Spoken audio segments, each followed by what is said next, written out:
Apa yang sudah terjadi? Tanya Dinda pada dua orang yang terlihat saling menjaga jarak di hadapannya. Sudah 3 malam Yana menginap di rumahnya ini. Dan sudah 3 malam pula ia melihat menantunya terlelap di kamar tamu seorang diri. Sepasang suami istri yang baru saja menyelesaikan sarapan itu masih bungkam. Tidak ada yang berniat membuka suar di antara keduanya membuat Dinda sedikit kesal. Ziana, panggil Dinda lagi. Kali ini suaranya sudah meninggi. Yana akan bercerai dengan Mas Reno, Bu. Jawab Yana akhirnya. Nah, lirih Reno, apa masalah akan selesai dengan perceraian? Tanya Dinda dengan nada yang semakin meninggi. Pernikahan kami sudah selesai, Bu. Yana tidak bisa bertahan dalam situasi sulit seperti ini. Ucap Yana pelan. Dan selamanya situasi sulit akan selalu datang menyapa. Walaupun itu bukan Reno. Ujar Dinda. Ia menatap lekat ke arah putrinya yang sudah tertunduk dalam. Tetes demi tetes air mata terlihat mulai terjatuh dari wajah yang tertunduk dalam ke atas meja makan. Yana bisa bertahan dengan situasi sulit asalkan Yana masih menjadi satu-satunya. Yana bisa melalui 6 tahun pernikahan meski tanpa kasih dari mama mertua. Yang terpenting Yana masih menjadi satu-satunya wanita yang Mas Reno kasihi. Lirih Yana dengan suara bergetar. Tangisannya ingin pecah di dalam ruangan ini. Namun, dengan sekuat tenaga ia menahannya. Maksud kamu apa? Tanya Dinda. Yana tidak menjawab. Hanya isakan terdengar dari bibirnya. Biarlah. Jika aib rumah tangganya akan diketahui oleh sang ibu, maka bukan dirinya yang paling berhak memberitahu. Biarlah Reno yang menjelaskan semuanya. Maafkan Reno, Bu. Kalimat yang kesekian kalinya kembali terdengar. Bosan. Tentu saja, Yana sudah sangat bosan mendengar kalimat permohonan maaf dari suaminya ini. Kata maaf yang terucap. Hanya seperti garam yang ditaburkan di atas luka. Pedih. Ada wanita lain yang terpaksa hadir dalam rumah tangga kami. Tapi Yana masih satu-satunya yang di dalam hati Reno, Bu. Jelas Reno memelas. Dinda menarik nafasnya dalam-dalam. Lalu kembali menghembuskannya perlahan. Sakit. Tentu saja, tidak ada seorang ibu yang akan baik-baik saja saat mendapati rumah tangga anaknya diambang kehancuran. Selesaikanlah dengan baik. Ibu hanya akan menunggu hasil terbaik dari kalian berdua. Ujar Dinda. Ia tidak ingin salah dalam mengeluarkan kalimat. Karena selama ini putrinya sama sekali tidak pernah mengeluhkan apapun. Semua terlihat baik-baik saja. Dan putrinya hidup dengan bahagia. Wanita parubaya itu beranjak dari kursi. Lalu melangkah keluar dari ruang makan. Memberikan waktu dan kesempatan kepada putri dan menantunya untuk menyelesaikan masalah ini dengan baik. Sayang, Reno menyentuh punggung tangan Yana yang ada di meja makan. Namun, masih saja sama. Tangan yang dulu selalu menyentuhnya dengan penuh kasih sayang, kembali dijauhkan dari jangkauannya. Lelaki itu beranjak dari kursi. Yana masih terdiam. Akan lebih baik jika lelaki ini segera pergi dan membiarkan dirinya sendiri. Maafkan aku Yana. Aku benar-benar akan gila jika kamu seperti ini. Yana masih acuh. Bahkan melihat Reno sudah berlutut di sampingnya sama sekali tidak bisa meluluhkan hatinya yang sudah terluka. Ayo kita cerai Mas. Kita lakukan dengan cara baik-baik. Pinta Yana. Ia masih menatap kedua tangannya yang saling bertaut di atas meja makan. Aku nggak mau. Aku nggak mau pisah dari kamu. Kalau begitu, kita akan bertemu di pengadilan. Ucap Yana dingin. Nah, Mas, kumohon, jika Mas benar-benar mencintaiku, tolong bebaskan aku dari neraka ini. Mungkin poligami yang Mas lakukan, hadiahnya surga untukku. Akan tetapi, aku masih hidup Mas, dan aku tidak ingin menjalani kehidupan yang seperti neraka di dunia. Ucap Yana di sela-sela isak tangis menyayat hati. Reno menarik kursi yang diduduki istrinya agar menghadap ke arahnya. Selama 3 hari ini aku berusaha menerima. Namun, semuanya terasa begitu sulit bagiku Mas. Aku tidak bisa menjalaninya. Reno tidak lagi bersuara. Lelaki itu menenggelamkan wajahnya di atas pangkuan istrinya dan menangis di sana. Rok hitam selutut yang menutupi paha Yana sudah basah dengan air mata. Reno masih terseduh di atas pangkuan yang selalu menjadi tempat ternyaman untuk melepaskan penat selama 6 tahun ini. Jangan tinggalkan aku, Nah. Aku mohon. Aku akan melakukan apa saja asalkan kita masih akan tetap bersama. Mas. Yana mengusap lembut rambut suaminya. Wanita itu pun menangis. Bahkan beberapa tetes air mata yang keluar dari pelupuk matanya mulai berjatuhan hingga membasahi kepala Reno. Meskipun kita masih bersama, semuanya tidak akan lagi sama seperti dulu. Aku akan menjalani hidup penuh kecurigaan setiap waktu. Aku akan selalu mencurigaimu dan mungkin tidak akan lagi percaya padamu. Yana menarik nafasnya sebentar. Aku tidak ingin menjalani hidup seperti itu, Mas. Lirihnya. Reno sudah melingkarkan tangannya di pinggang istrinya. Ini begitu sulit baginya. Membayangkan tidak bisa lagi memeluk Yana. Membuat dadanya sesak. Kita sudahi luka ini, Mas. Mungkin aku akan menderita setelah kehilangan kamu. Tapi aku yakin itu tidak akan lama. Aku hanya perlu berusaha melupakan kisah kita. Lalu semuanya akan kembali baik-baik saja. Jangan lakukan ini, Nah. Reno masih memohon. Mas, aku jijik. Sungguh aku sudah jijik denganmu. Membayangkan kamu menyentuh wanita lain. Saat masih menyentuhku membuatku jijik. Jika saja wanita itu tidak hamil, mungkin aku masih bisa menerima pernikahan yang katamu terpaksa itu. Namun melihat wanita itu hamil, aku benar-benar tidak bisa menerimanya lagi. Sayang, aku harus bekerja, Mas. Lepaskan aku. Ucap Yana berusaha melepaskan tangan Reno yang memeluk pinggangnya erat. Enggak, Yana. Aku tidak bisa. Jika kamu masih terus seperti ini, maka terpaksa aku akan menggunakan caraku sendiri. Dan tentu saja itu akan semakin menyulitkanmu. Kali ini Yana sudah bersuara tegas. Ia kesal. Tentu saja. Selama ini ia selalu melakukan yang terbaik. Belum memiliki anak di usia pernikahan mereka yang sudah sekian tahun. Bukanlah keinginannya semata, tapi kesepakatan mereka berdua agar masih leluasa membantu keuangan dua wanita yang sudah membawa mereka ke dunia.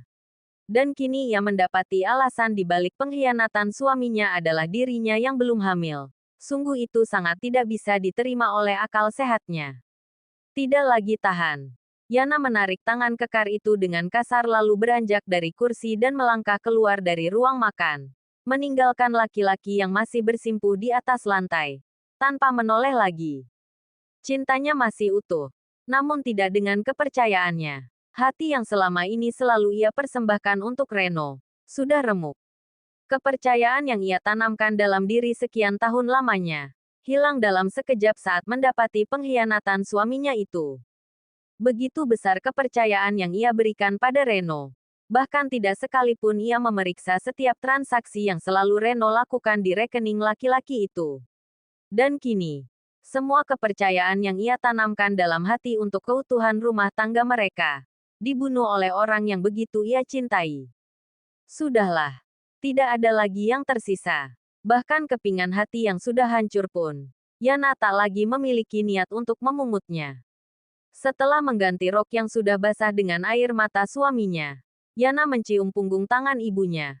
Kemudian keluar dari rumah yang penuh dengan kenangan masa kecilnya menuju tempat ia bekerja. Mentari pagi yang begitu hangat mulai terlihat di sela-sela gedung pencakar langit. Yana masih berkonsentrasi pada kemudi mobil sedan kesayangannya menuju perusahaan tempat ia bekerja. Rumah tangganya sudah hancur. Karirnya tidak boleh ikut hancur. Itulah yang ada di dalam otaknya saat ini. Masih ada seorang ibu yang membutuhkan semangatnya. Jadi ia tidak boleh terpuruk dengan masalah ini dan menghancurkan seluruh hidupnya. Terima kasih, Pak. Ucap Yana sopan seperti biasa. Lelaki parubaya yang bertugas sebagai penjaga keamanan di perusahaan sudah menyambutnya dengan senyum hangat sembari mengulurkan tangannya untuk mengembalikan kunci mobil yang baru saja ia parkiran dengan baik. Sama-sama Bu Yana, jawab lelaki itu. Yana melanjutkan langkahnya masuk ke dalam lobi perusahaan.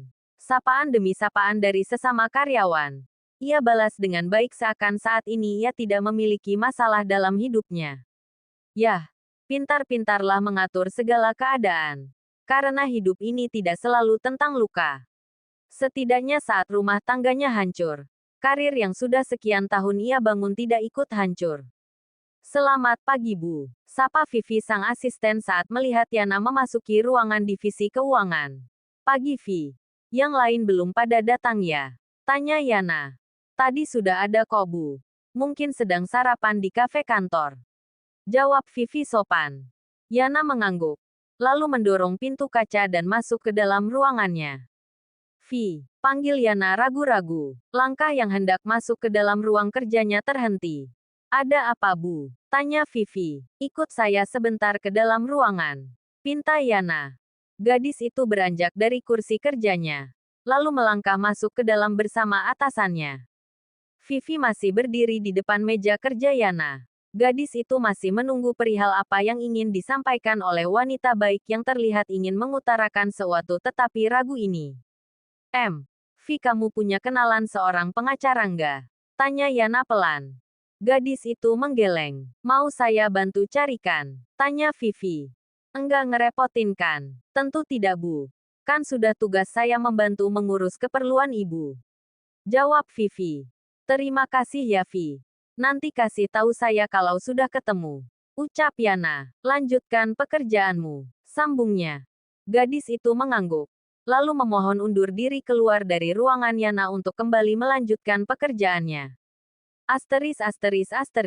Alvaras duduk dengan tenang di dalam ruangan private di salah satu restoran mewah di tengah kota Jakarta. Lelaki tampan itu sesekali melirik jam tangan branded yang melingkar di pergelangan tangan. Wanita yang katanya ingin bertemu dan menyelesaikan permasalahan mereka, masih belum juga terlihat. Maaf, aku terlambat. Suara lembut yang masih saja mampu membuat hatinya berdebar, sudah terdengar di pintu ruangan yang baru saja terbuka perlahan. Alvaras masih diam. Ia tidak menyahut. Tatapannya masih tertuju pada gadis cantik yang kini menatapnya penuh kerinduan. Sudah lama ya, Kak? Tanya Nara lagi. Alvaras menggeleng. Lalu memalingkan wajahnya. Duduklah, ucapnya dingin. Kak, kita harus segera menyelesaikan ini. Sela Alvaras cepat. Sungguh. Melihat wajah sendu Nara, membuat hatinya seakan ikut diremas. Nara melangkah lalu duduk di salah satu kursi tepat di hadapan Alvaras. Gadis itu menarik nafasnya lalu kembali membuangnya.